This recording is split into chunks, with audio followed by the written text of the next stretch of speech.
Aziz. The views expressed on this program do not necessarily represent those of Revive FM or its management. And hello and good evening to the Mahtab Aziz Celebrity Lawyer Show. With us today, we have a very distinguished guest, and it's no other than Mr. John Talamina. Yes. Hi, John. How are you? Yeah, very well, thank you. We must thank you immensely for coming down to us today. Absolutely, my pleasure. Thank you very much. And now the thing is, that surname Talim. Should we start with that Talim?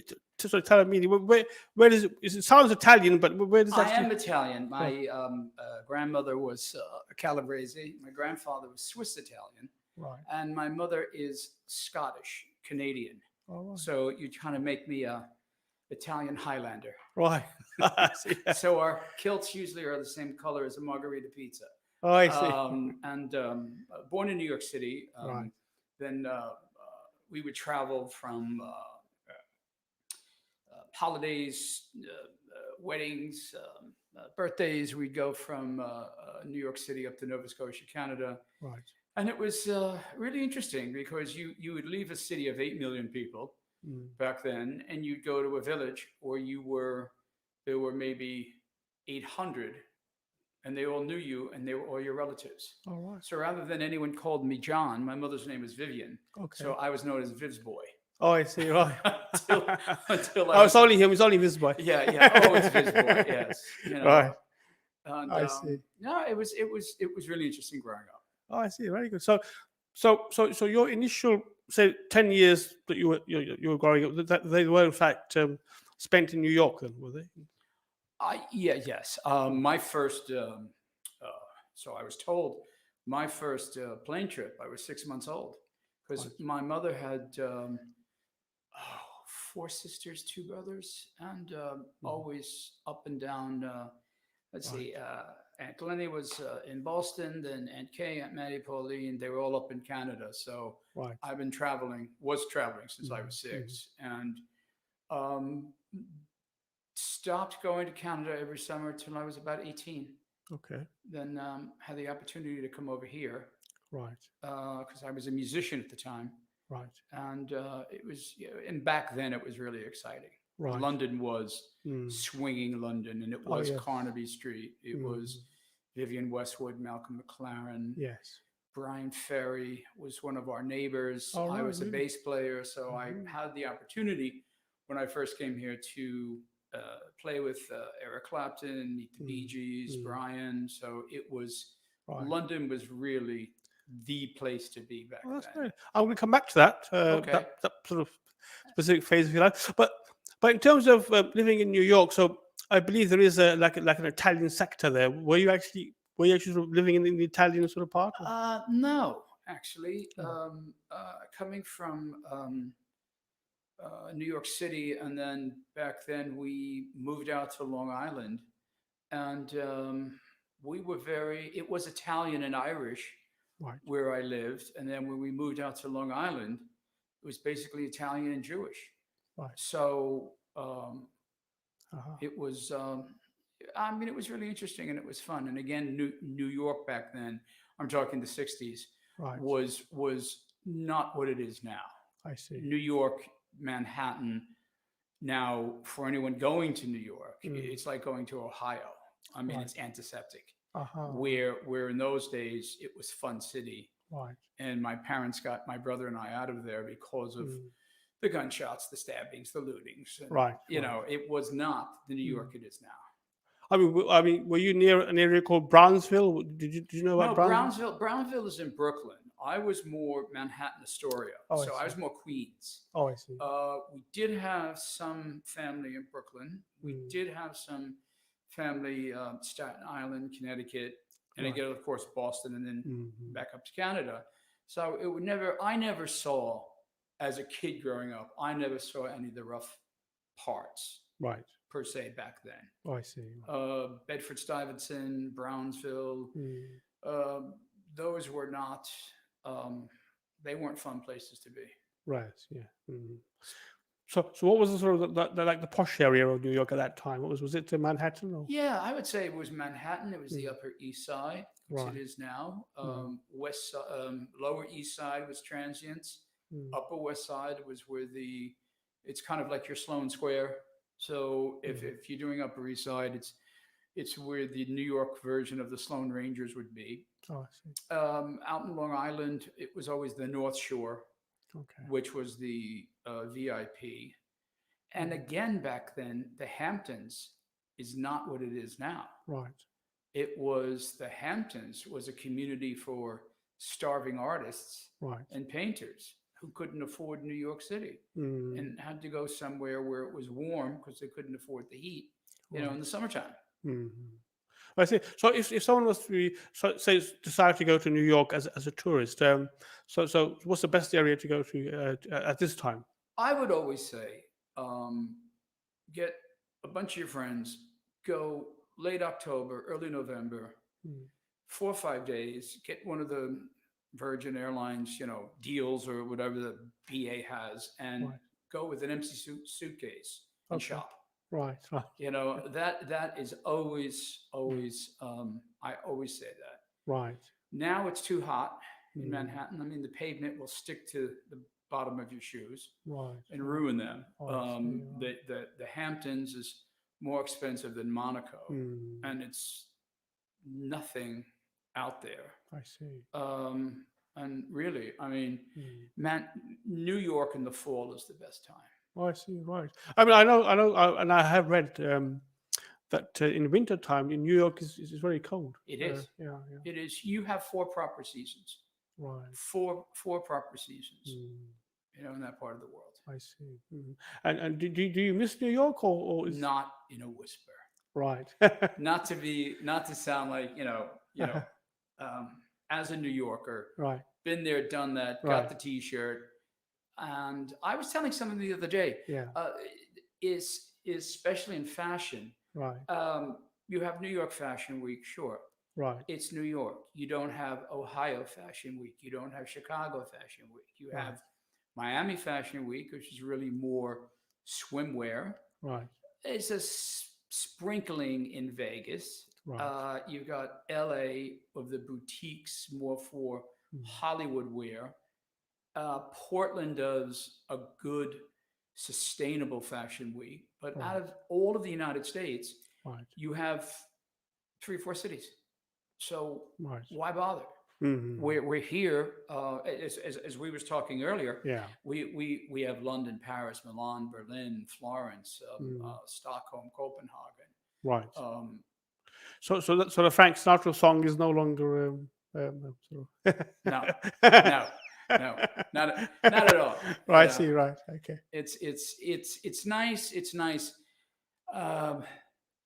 I'll give me a week in New York, and I'm like, get me back to the village. Right. Sure. To just the quietness of London. Right.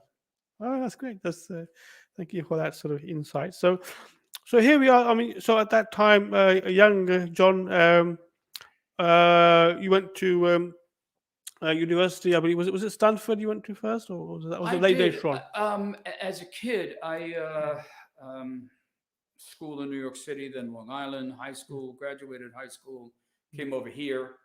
And as postgraduate, I went back to school for further education. So it was Stanford.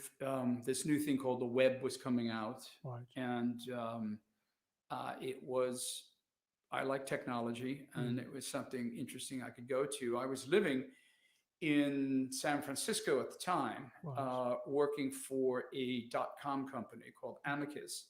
And back then, in Web World 1.0, it was $500,000 to make a website. There was no social media. I don't know, Zuckerberg was probably 8 or 9. No Google, no ATMs, no mobiles. And we helped build QuickTime. Apple was still in its infancy. Microsoft ruled the world. And back then, again, it was where Apple went more into the creative genre. Microsoft went into the business and that's kind of like the way it is now. Right. So, and then going to Stanford, learning everything, and I also went to Berkeley and took excellent business courses for just because I knew then that I wanted to move around the world and live in different cities, especially Europe. I had seen America in my days as a musician. I was touring with the Stones, Hall & Oates, Bob Seger, Ted Nugent, and once you see America once, it's great, and I suggest everybody should. Right. But that's really it. You will never get the experience of London, Paris, Florence, anything of what you'll get over here. And being only half American, and it was my mother that first got me on a plane. Really coming here to Europe. And really enjoying it all. And the school gave me a global perspective. Learned my .com chops, and kind of moved on. Right. I mean, your approach seems to be a bit different to perhaps the the average sort of American. I would probably say the average American. You're absolutely right. The average American lives 50 miles from where they were born, and the average American doesn't own a passport. Yeah. Why should I travel to Paris when I can go to Vegas and see the Eiffel Tower? It's not quite the same. That's right. It really is just like, or go to Venice. Why should I go to Venice? Yes. I mean, I can go to the Lido in Vegas. Yes. So in one afternoon, I can be in Paris and Venice. Why should I travel? Yeah. And I've always, and again, thanks to my mom, I've always had the travel bug. Right. Is always. In fact, I still do. Sure. And what I'm doing now in fashion, and because of COVID and because of the pandemic and because if we've had to reinvent ourselves, basically, I am vociferously, if I can use that word, vocally, looking to spend 2 weeks in London, 2 weeks in Paris. Right. I already have a French team that's very good in fashion, music, entertainment. Sure. And Paris will eventually be home. Right. And, I mean, you mentioned your involvement with music earlier on. Was that more as possibly like a did you think of yourself as actually a musician within a band or as a songwriter or? No, I was what's known as a session cat. I see. I was a bass player, and they'd call us in. You played the riff, right, or whatever licks that they gave you, and you played. You got paid, and that was it. Oh, I see. And then I became a roadie, which is all the support people on tour. Because as a visualist now, lighting was always a passion. And after my days as a bass player, right, I knew that I just didn't want to play music. Okay. For the rest of my days. So more lighting, more of what you'd experience, say, with Pink Floyd in their lighting, lasers, what Bowie did back then. Right. And that, to me, kind of got me more into out of fashion, and more into the visual aspects and filmmaking. Right. Oh, did you feel that in your sort of music days, did you feel that being, as you said, a session sort of player, did you feel that you're capable of far more than this, than just being at the background and just playing music? Did you? That's a very good question. Yeah. Yeah. I mean, I basically got bored.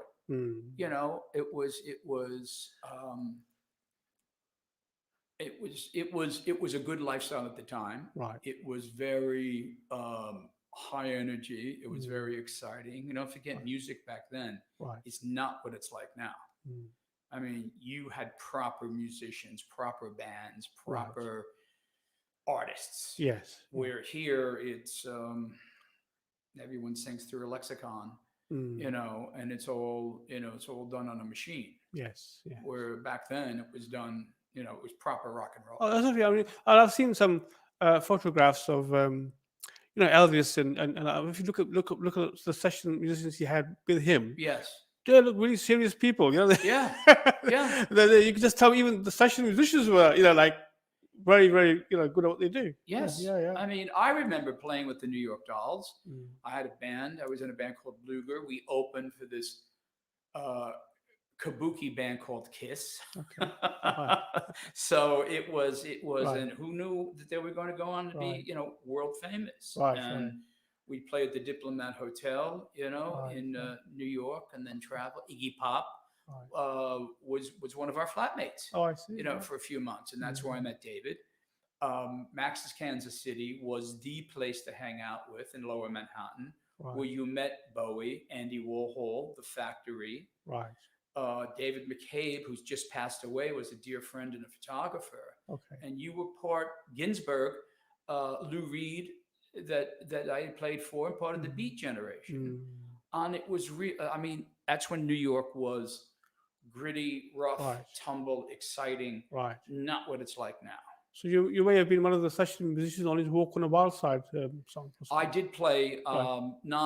I'm not officially credited on the album, but I have Right. played with Lou and Walk on the Wild Side. Oh, I see. And have played Fantastic. with Bowie, and it was Iggy as well. And it was exciting times. Exciting time. It was exciting times. We're just coming up to our first break. Thank you very much for all that fantastic information. We'll have a little break. Okay. And then we're going to come back in after a few minutes. So, Okay. So do stay with us, everyone, and we're just going for a short break. If you want to advertise your business on Revive FM, then visit www.revivefm.co.uk. Alternatively, contact our sales team now on 079 44 56 5616. That's 079 44 56 5616. Turkish Kitchen, the best Turkish food you'll ever taste. We only use the highest quality meat. Along with our mixed grill platters, we serve cold mezes, hot mezes, lamachin, and a wide selection of fish options. To order for delivery or collection, call us now on 0208 507 8822. That's 0208 507 8822. Or visit us at 41 Ripple Road, Barking, IG11 7NT. We can also take group bookings and take care of all your party needs. The Turkish Kitchen, Barking. Looking to get your finances in order? MR Accountants has you covered. We provide a full range of accountancy and taxation services, including annual and management accounts, self-assessment tax returns, VAT, bookkeeping, and payroll services. We ensure you're kept up to date with the latest legislation, and our client-focused approach helps us plan your business finances from savings to investments. We are MR Accountants. Visit our website at mraccountants.com or call us on 0203 432 9138. This is Aisha. Her father died in an accident at a very young age. She lives with her mother and siblings. There are millions like Aisha who do not have access to the very basics of life, resulting in her and many others not being able to attend school.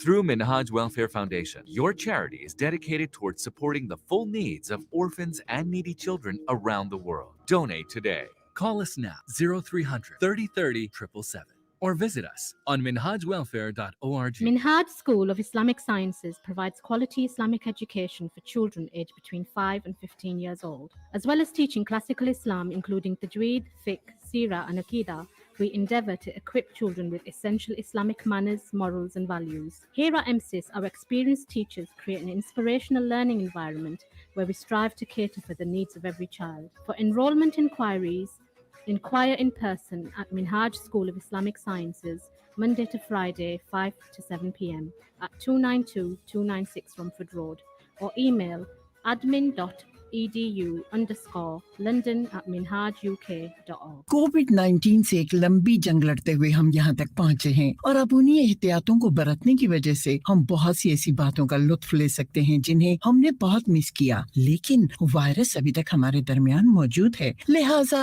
अभी भी अपनी family और दोस्तों की हिफाजत हमारी जिम्मेदारी है। याद रखिए, हो सके तो हमेशा बाहर मिलिए और घर के अंदर हो तो ताज़ा हवा को भी अंदर आने दें। ज्यादा लोगों की भीड़ में जाएं तो फेस को जरूर कवर कीजिए। बाहर जाते हुए बहुत एहतियात बरतिए और बराबर टेस्ट करते रहिए। जिंदगी को आगे बढ़ाइए। ज्यादा मालूमात के लिए visit gov.uk/coronavirus. Ahoy there, matey. So you want to be a pirate, do you? Well, guess what? You know, Can at Fairlock Country Park. Come and hire one of our fantastic new boats at the lake. Find us on the tube on the Central Line or drive down from East London. Fun for the whole family. You can row, pedal, or even try kayaking. We're open on weekends, all school holidays from 10 a.m. to 6 p.m. Come on down and set sail at Fairlock Country Park. Revive FM 94.0 on the radio, on your mobile, and online. Welcome back to the Mahtab Aziz Celebrity Lawyer Show. Sorry. And welcome back to the Mahtab Aziz Celebrity Lawyer Show. And as we were before the break, speaking to John Talamina about his days initially in the music industry as a session musician. And John was obviously able to work with some very famous names. I mean, as a musician, John, with whom were you most sort of impressed in those days? I'd have to say my days with stumbling in with Andy Warhol, Bowie, Iggy Pop. Right. That was our band opened for Kiss at the Diplomat Hotel, and that was I'd say that's the spark that gave me the confidence to come here to England and just be part of the scene over here. Right. And it was rock and roll in England. Right. I mean, at that time, was there sort of this Atlantic rivalry in terms of the music? Did the Americans think they were better than sort of the British? Or no, London was the place to go to. I mean, Hendrix had to come here, because the Americans didn't appreciate it. If you look back in your days of jazz and whatnot, and the days of your Charlie Parkers and whatnot, Josephine Bakers, they had to go to Paris. So it was always Europe was the proving ground. Oh, because the reason why I say it, because in the 50s, obviously you had Elvis, and we had Billy Fury and these sort of guys who were trying to sing, in a sort of similar style to Elvis. Even Cliff Richard recently, was regarded as the English Elvis, and thereafter, obviously there were quite a few, like Sam Cooke and these sort of artists, and because of their sort of high standards, high quality of music. So, given that, but you're saying that Americans still turned and looked towards the British artists and British musicians. That would be my experience, yes. And it's something and it was the Beatles, it was the English wave, if you will. I mean, yes, America had rock and roll. America started. Bill Haley and the Comets was the first one to coin rock and roll. You had influences, Marlon Brando in The Wild One, and films were influenced in rock and roll, and it was, the devil's music and everything else. And you would have blues and whatnot in America. But again, though, I have to say, as a young musician, your influence was always to get to London. Right. Always, because this is where it was. Right. Okay. And so when did you actually come over? What sort of age were you at that time when you came over? 1971. Okay. No, I'm wrong. 74. 74. Okay. Was the first time that I stepped foot here with my bass. Stayed in a B&B, didn't know anything. Couldn't understand anybody. They couldn't understand me. Really? And you let the music talk for you. Right. Probably the New York accent wasn't sort of that bad. Say someone from Texas or that sort of area. I didn't have a cowboy drawl, no. Right. And people would be like, "Oh, say that again." Right. Or if you went into your typical Brooklyn, forget about it, these, them, and those, and how you doing? Right. It would be like that. Right. You'd really just trying on, so to speak, and I see. A heavier New York accent. Right. Okay. And so how long did it take you to sort of assimilate into London life, shall we say? I'd say it took me probably 7, 8 months because it's just we're separated by a common language. Yes. And to understand what you're grown up with in New York or in Canada, which is more Commonwealth than New York is. Yeah. So it's something where I was a little fortunate where I knew some of the English Scottish subtleties coming from a Scottish family. Right. In Nova Scotia. So I kind of knew, like, I'll give you a perfect case in point. My grandmother, on the Italian side, we would go to school and we'd come back at, 3:00, after school, and she'd be, a 7-course meal would be waiting for us. She'd be crying and hugging us. It's like we're gone for 4 years. Right. Then you go to Canada and you haven't seen anybody for 8 months. Right. And it'd be like, oh, hello. Right. Would you like a cup of tea? Oh, I see. Right. So. Would you say that was more probably to do with your Italian origins than anything else? Because Italians are very sort of family oriented. Very. They're very, very passionate, very embraceful. Right. Where here it was people.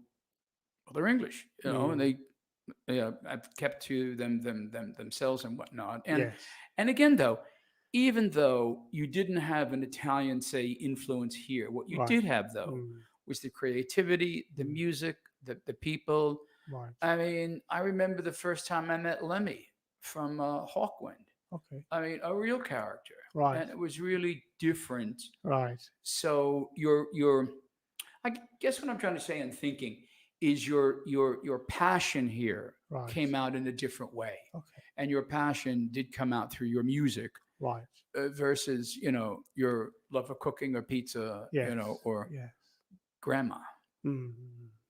Sure. That's a very, very good insight there. So when you came up, so did you intend to sort of carry on as a session musician, or did you have other ideas as to how you're going to be? I had other ideas. It was something where it was exciting. It was fun. I couldn't see myself though in a band. I couldn't see myself touring with all the greats and touring with everybody. I left playing and went into what's called a roadie. So you were the sound and light people. Right. And I would tour, went back to America and, as I was sharing earlier, wound up on tour with the Stones, Zeppelin, the Go-Go's, Flock of Seagulls, the Police.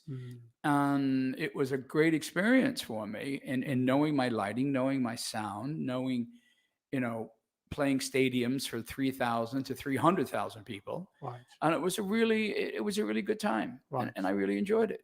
And saw most of America. Right. And again, been there, done that, got the T-shirt. Yes.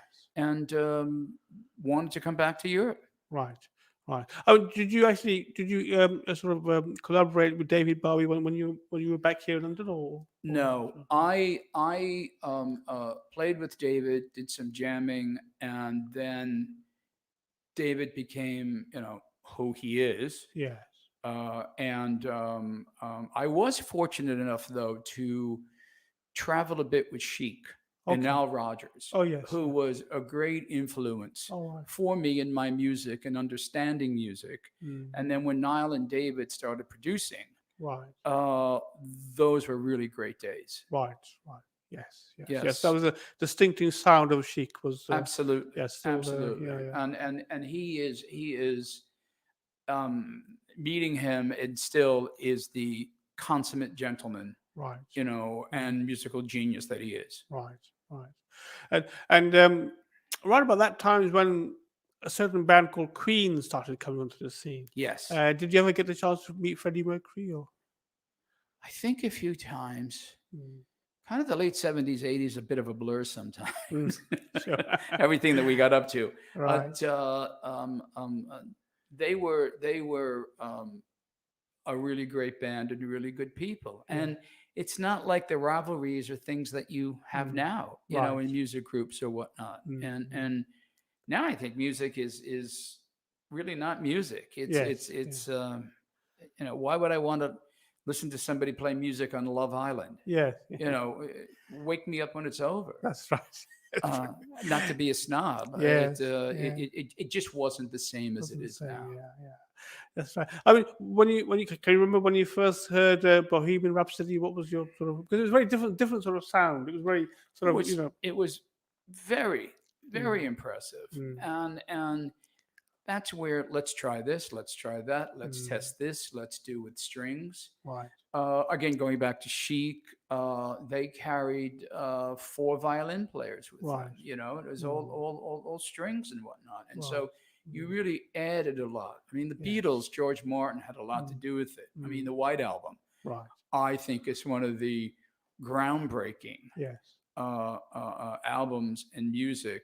Sgt. Pepper's. Yes. David Gilmour from Floyd, and David Bowie singing "Comfortably Numb," and just the dichotomy and the juxtaposition of strings, music, light, ambience.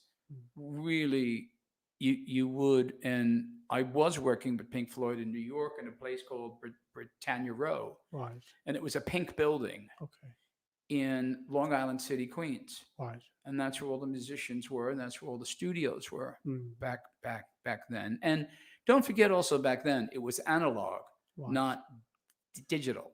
So you do not have the ease then as it is now. I mean, you had to use 10 fingers. And volume this, volume that, and it was not computerized. It was nothing, and it was 8-track, 12-track, 24-track. I see. Nothing digital, and it was really interesting how you created in an analog world.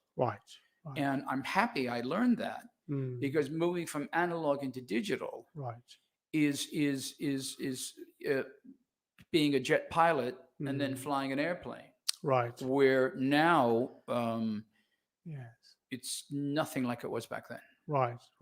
I mean, being a bass player yourself, I mean, what do you think of Brian May's sort of playing? Excellent. I mean, and probably, thinking here now, I moved out because I was a good bass player. I wasn't great. I also played harmonica. I played flute. Influence. Dr. John was a big influence, and I didn't have the passion of a Bowie, a Warhol, a Dr. John, or Brian, and it was exciting, fun, great, and I knew this is not where I would end up. And what about Jimi Hendrix? I mean, did he sort of inspire you at all in your sort of formative years? No, Hendrix. Are you experienced? Yes. I was at summer camp at the time, and when we first heard Hendrix and Voodoo Child was really incredible. And I'd have to say back then, influence would have been Cream, Clapton, Jefferson Airplane, then Jefferson Starship, then Jack Cassidy, who was an influence as a bass player, was Hot Tuna with Yorma, the lead guitarist, and I was more like that. And following them, and those were my influences and what I wanted to look at and be. But again, I knew that there was something more of the lighting, the music, the production, the direction, the creativity of putting on a show. It really excited me more than just playing. I see. Sure. And obviously, when you were here, obviously there was a bit of a cultural shock, and so it took you a few years to adjust, and then I mean, we spent quite some time on your sort of music sort of background, but we get to get on to your fashion yet because there's so much to sort of talk about with your music. But I mean, once you were here, I mean. Did it did it sort of change your mind at all as to what your future plans are? Because being a session player in America and playing here, did it not change your mind about perhaps carrying on, or No, you playing determined here. to? Yeah, no, playing here was great, and you Right. played with your heroes. Mm. I mean, heroes. I mean, back then they were musical gods. They Right. were legends, Yes. and you played with your heroes, and it was incredible experience. Right. And I just wasn't. And how I digressed from music. Right. It was during the oil embargo. Okay. When vinyl is made from oil. Yes. So, and there was no, it was a record player, and they couldn't make records, Right. because they had to have the oil to put into cars. Okay. So I, quite by accident, took a course Right. at it was an open house day Okay. at the Center for Media Arts in Lower Manhattan. Right. And it was a film school. Okay. And the second I was in there, being influenced as a kid in films, I loved films. My Right. mom would always, make a point every Saturday. Mm. We'd go to the pictures, and it was love the juxtaposition of Hitchcock, Yes. Ridley Scott, as a visualist. So once I got behind the camera, Right. then I knew this is what I want to do. Okay. And I became a filmmaker. Right. And more fly in the wall documentaries.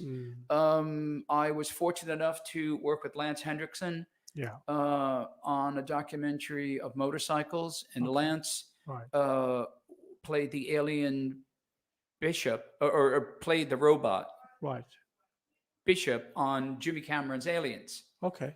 And then I did a film called The Art of the Cigar Right. with Paul Sorvino after he left Goodfellas, Oh yes. Okay. because he played Paulie. Mm. And I'd sneak on the set, bring everybody sticks. Right. Drove Marty Scorsese crazy, Right. and they said, "Leave him alone. He's bringing the good cigars. Right. He's okay. He's okay." Right. And that was really exciting. Right. And didn't hit the fashion bug yet. Right. It was Right. just carrying on as a director. Okay. I was in Venice, Italy, Right. and my boss's boss got a call from his boss in New York, and there was a guy trying to start a 24-hour news channel in Atlanta, Georgia, Okay. and they needed somebody to shoot a bunch of red dresses in Paris. Okay. And it's like, we're not sending anybody from New York. Who could we lose? Mm. And my first thing, it was Valentino for CNN. Right. And then I started, and that's when the fashion bug bit me. And then I took all my music, my lighting, and my passion for film work, Mm. and as a storyteller, Right. was always backstage at fashion shows, shooting the making and shooting the whatnot. And Carlos Souza, Right. who's head of VIP relations at Valentino, he and I are still friends. Right. And he's kind of been my mentor. Okay. And Carlos always said, "John, follow the music, Mm. and that will follow fashion." Right. And I never looked back. All right. Right. So you went from music to a short period directing. Yes. Then you went into fashion. Yes. Right. And then as a cameraman, Right. always liked the hustle and bustle backstage. Okay. Because again, if you look at your juxtaposition storyline from a Hitchcock film, and it's not what you think it is, you always see everything is so prim and proper as the girls come through the curtain or the boys come through the curtain. Yeah. And everybody's in the front row, and they're all in their best dressed outfits, and everything's so genteel and whatnot. Right. You go backstage, Okay. it's the complete opposite. Mm. There's 5 people dressing one person. Right. So that always intrigued me. Mm. And again, going back to juxtaposition, Yeah. I would tell the story of backstage, Mm. cut the film. Mm. Back then it was a videotape. It wasn't what it is now. Sure. And we'd always get the selects from front of house, Mm. and I could cut from back of house. Right. So our audience saw the craziness, the passion, the intensity of what goes into a fashion show. Right. And we're just not all a bunch of, squirrely people, with pink hair doing la-di-da. Yeah. It really is an industry, and it's a Right. very creative industry. And it suffered a lot through this pandemic and everything else. Yes. And and some good things have come about. I was watching something on Vogue this morning Yes. where Anna Wintour and Tom Ford were having a conversation. And I've worked with them both, and very much a pleasure to work with. And I agree with Tom. We're making too many clothes now. Right. There's too many seasons. This is how John Galliano got into trouble. It was burnout. Right. And I think instead of doing 8 collections a season, Yeah. 3, then maybe swimwear, accessories Right. might be much better. And the sustainability, and Yes. it's 1,200 gallons of water to make a pair of jeans. Right. Why? Mm. So I think as much as the pandemic has hurt and crippled a lot of businesses Yeah. arbitrarily, I also think that fashion is learning Right. from not making so much, not so much waste, not so Yes. much, and it's just really taking less is more. That's right. Yes, in fact, even I've read about fashion industry, top sort of people discussing how clothes should be biodegradable. Because sometimes you have parts of clothes which are made from plastic. So Yes. so yeah, Yes. so that's so it's good to see. Good to see that Yes. all these things are actually being considered, and that is in fact a very good thing. We just have to come to our second break now, John. So Okay. we're just going to go for a second break, and we'll be back again. Thank you very much for an insight into some very fascinating stuff. So we're just going to come back again in a few minutes. Cool. ये आयशा है। ये बहुत छोटी सी थी जब इसके वालिद का एक हादसे में इंतकाल हो गया। वो अपनी माँ और छोटे बहन भाइयों के साथ रहती है। आयशा जैसी लाखों बच्चियां जिंदगी की बुनियादी सहूलतों से बिल्कुल महरूम है। यही वजह है कि वो स्कूल भी नहीं जा सकती। मिनहाज वेलफेयर फाउंडेशन ने आपके एहतियात और अपनी खिदमत दुनिया भर के यतीम और बेसहारा बच्चों के लिए वक्फ कर दी है। एक यतीम और बेसहारा बच्चे का सहारा बनिए। आज ही अतिया कीजिए। अभी कॉल मिला 0300 3030 या हमारी वेबसाइट विजिट करें www.minhajwelfare.org. Waris Food Store, the place to go for all your meat and groceries. We stock thousands of items from fresh fruit and veg to all your favourite Ramadan food products.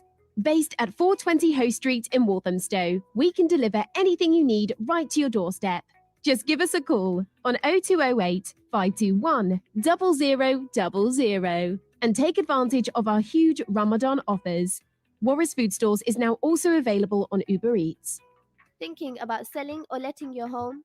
With Maxwell Estates, you don't need to look any further. Well established with over 15 years of experience, Maxwell Estates are specialists in residential sales and lettings. We manage over 200 properties in and around Northwest London, keeping our landlords and tenants updated with all the latest laws and legislations. Based in Edgware, our experienced specialist negotiators always ensure we maximize the full potential of your property. Call us now on 0208 952 0808 for a free no obligation quotation, or visit our website www.maxwellestates.co.uk for further information. Maxwell Estates, the name you can trust.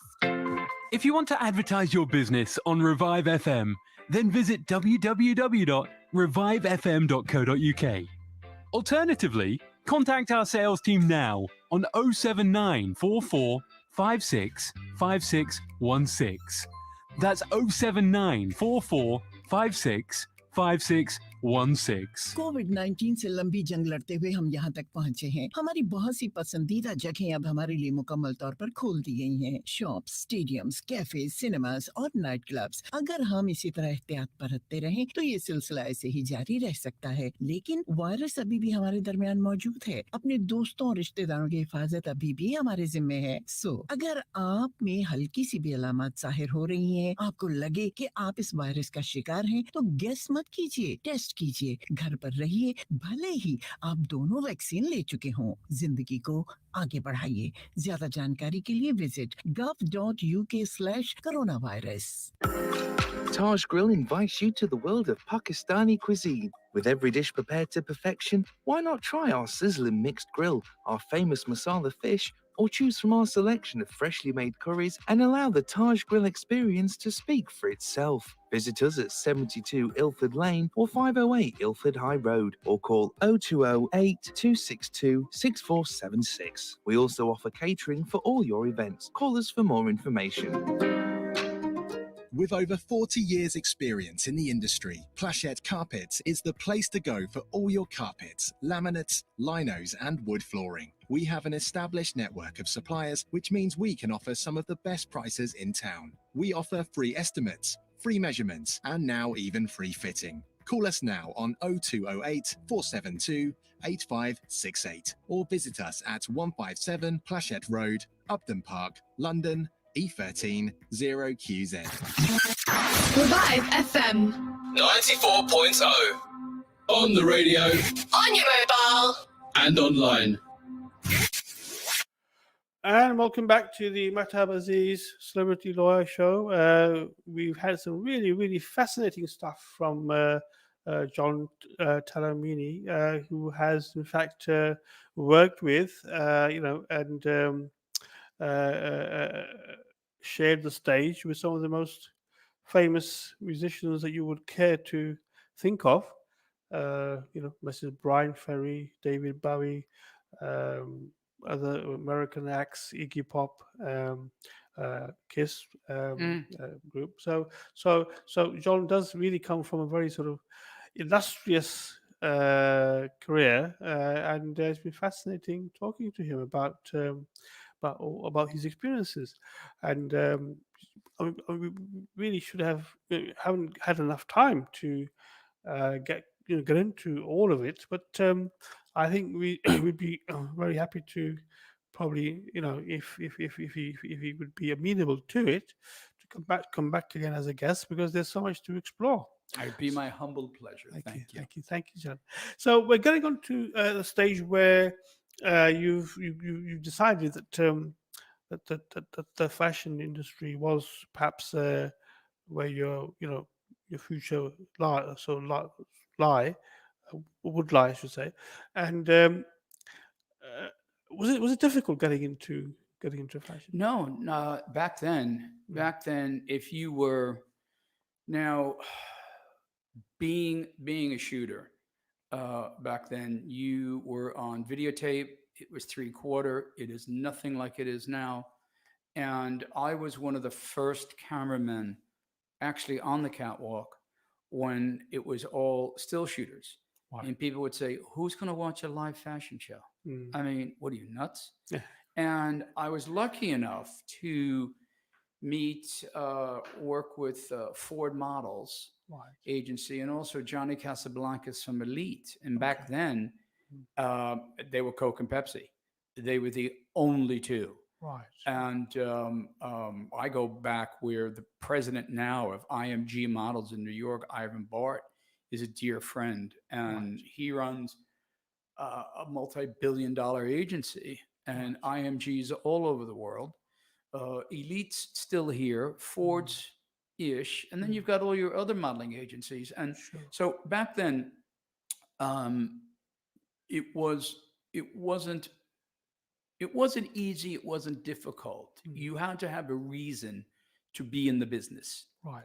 Why? And this new thing called motion, this new TV channel called MTV, and models, dancing to music. Right. I remember George Michael, the first when he did Freedom, and you had Cindy and Naomi. A lot of the supermodels. When I was in film school, we shot Elite Models Look of the Year. Right. And the 16-year-old kid from Chicago came in number 2, and had these big feet, long legs.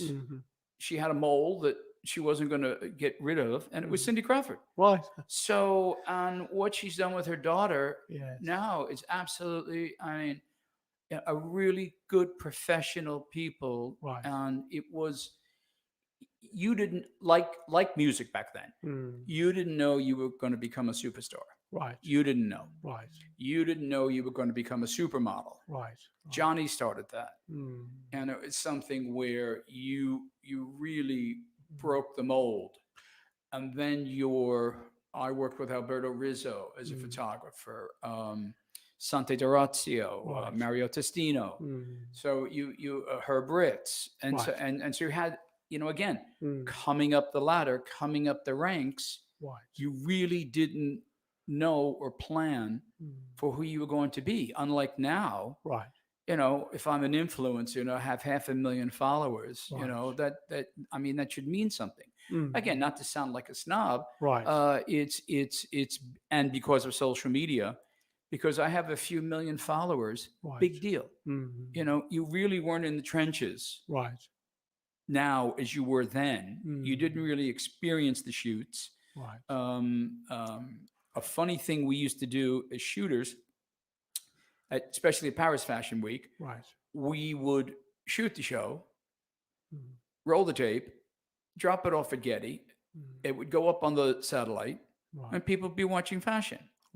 And the photographers would have to wait till 2, 3, 4 in the morning until their photos went through the bath, as we call it. And they had to wait on the shots. Did you come across David Bailey at any point? Because he was a very famous photographer. Running at Fashion Week, yes. Yes. And I cannot say that we were close. I do know of him, of course. And it was, and I'm sure we've crossed paths. It just doesn't.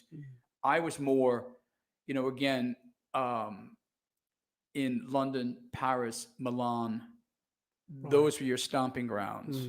Not so much New York. And again, as I was sharing earlier, you only have New York Fashion Week. There's nothing else in all of the United States. You have a bit in Miami, which is swimwear. You may sprinkle something in Vegas-ish. LA, okay, boutiques for Hollywood. Portland's doing a good, green fashion something. But in all of America, you really don't have that fashion influence. We're here, London, Paris, Milan, Copenhagen this week, Stockholm, Florence. This is where, if you're in fashion, this is where you need to be. Right. Christine Brinkley's, I don't know whether you recall, she was actually married to Billy Joel. Yes. She was a supermodel. Yes. And that was Billy Joel. I think was from New York himself. I think. Yes, he was. He was from Long Island, New York. Really great guy. An old dear friend of mine, Pat Reale, was a music manager. Knew Billy. Okay. And Christy was one of Ford's top models. And in those days, they went for the corn-fed Midwestern blonde look. And then you went into exotic girls. So, and then Brazilian girls, and then Eastern Europeans, and then so fashion morphed, as it were. And as I say, back then they were all, tall, leggy blondes. That's right. And of course, Billy Joel's song "Uptown Girl" was based on Christy Brinkley. That's how they met. Yeah, that's how they met. Right. Fantastic. We've run out of time, John, and I can't believe heavens. it. I mean, well, time flies when you're having fun. Yeah, absolutely fascinating. I mean, I think we've got probably a few minutes just so that we can hear about your platform for. Yes, we are recreating our website, modemq.com. And it'll have 3 pillars. We are looking into podcasting, and where I can go speak to the models, to the agents, to the people I've worked with well over 25 years, and know a little bit more of an insight than you would, if you will, of just a general question. We are getting into airing fashion shows. We've just done a deal to air all the fashion shows around the world online, which will have our own commentary. And lastly, this new thing called NFTs, which is the Bitcoin, of the art, fashion, and the designer world. Right. I'm pleased to say that as of last night, it's official.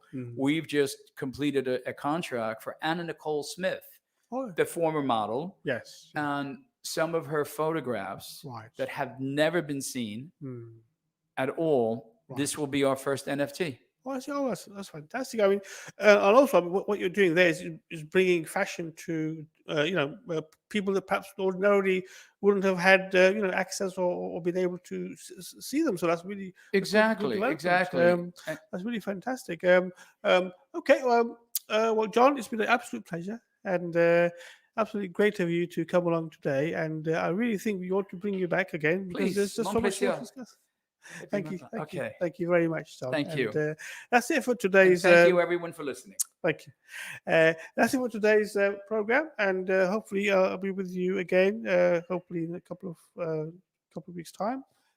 That's me, Mahtab Aziz, signing off on the Celebrity Lawyer Show on Revive FM 94.0. कोविड-19 से एक लंबी जंग लड़ते हुए हम यहाँ तक पहुँचे हैं और अब उन्हीं एहतियातों को बरतने की वजह से हम बहुत सी ऐसी बातों का लुत्फ ले सकते हैं जिन्हें हमने बहुत मिस किया, लेकिन वायरस अभी तक हमारे दरमियान मौजूद है। लिहाजा अभी भी अपनी फैमिली और दोस्तों की हिफाजत हमारी जिम्मेदारी है। याद रखिए, हो सके तो हमेशा बाहर मिलिए और घर के अंदर हो तो ताज़ा हवा को भी अंदर आने दें। ज्यादा लोगों की भीड़ में जाएं तो फेस को जरूर कवर कीजिए। बाहर जाते हुए बहुत एहतियात बरतिए और बराबर टेस्ट करते रहिए। जिंदगी को आगे बढ़ाइए। ज्यादा मालूमात के लिए visit gov.uk/coronavirus. This is Aisha. Her